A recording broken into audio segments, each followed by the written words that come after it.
দর্শক আসসালামু আলাইকুম। আমাদের একটি প্রজেক্টের কাজ রানিং হয়েছে, দেখতে পাচ্ছেন। একটি চারতলা একটি আবাসিক ভবন, 5.5 শতক জায়গার উপর ডিজাইনটা করা হয়েছে। আমি আপনাকে এই ডিজাইনটার বিস্তারিত কিছু কথা বলতে পারি। এটা আমাদের অফিসের মধ্যে সাইনবোর্ড আমরা করে রাখছি। ডিজাইনটা অনেক গর্জিয়াস করা হয়েছে। এখানে দেখেন ফ্রন্টেই একটি সুন্দরভাবে একটি গেট রয়েছে, মেন গেট। এটা পার্কিং আছে ভিতরে, এখানে পার্কিং আছে। এখানে একটা গার্ড রুম, গার্ডফুল, এখানে গার্ডরা থাকবে এন্ট্রি করার জন্য। এবং এখানে গার্ড বেড রয়েছে, এই বেডে উনি বসবাস করবে, এর ব্যবস্থা করে দেওয়া হয়েছে। পার্কিং এরিয়া অর্ধেক রয়েছে, বাকি অর্ধেকটা ইউনিট আছে। এবং ফার্স্ট ফ্লোরে গিয়ে এটা পুরো একটা ইউনিট আছে, এই ইউনিটটায় পুরো ক্লায়েন্টস নিজে অবস্থান করবে। এবং ক্লায়েন্টের চাহিদা হচ্ছে আমার যে ফার্স্ট ফ্লোর আমি যেটা থাকবো এটা আনকমন ডিজাইন হবে, প্লাস এটি ডুপ্লেক্সের মতো লাগবে। সেভাবে আমরা এই ডিজাইনটি ইনপুট করেছি। এবং উপরে গিয়ে আপনারা দেখতে পাচ্ছেন, উপরে গিয়ে ফুল 2 ইউনিট করে দেওয়া আছে, পিছনে 1 ইউনিট আছে, সামনে 1 ইউনিট করা আছে।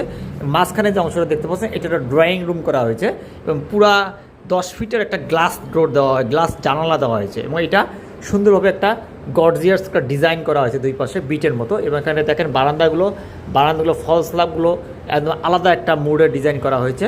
এবং এই যে দেখতে পাচ্ছেন যে রেলিংগুলো এসএস যে বা এমএস যে পাইপগুলো রয়েছে সেগুলো। এবং কালার কম্বিনেশনটা আপনারা দেখলে বুঝতে পাবেন, অনেক চমৎকার করা হয়েছে। এবং এটা দেখতে পাচ্ছেন, এটা নিচতলায় ক্লায়েন্ট যেটা থাকবে এটা হলো বাথরুম, বাট উপরে কোনো বাথরুম নেই, এটা একটা লুবার ডিজাইন হবে হয়ে।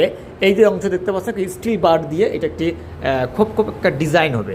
এবং অপর পাশে এটা বারান্দার আছে। এখানে কিন্তু এই ডিজাইনটার দুটো পার্ট, এই পাশ দিয়ে একটা রোড রয়েছে। ক্লায়েন্ট ইচ্ছে করলে এদিক দিয়ে সিঁড়িঘর যেহেতু আমাদের এটা, এদিক দিয়ে প্রবেশ করতে পাবে এবং সামন দিয়ে প্রবেশ করতে পাবে।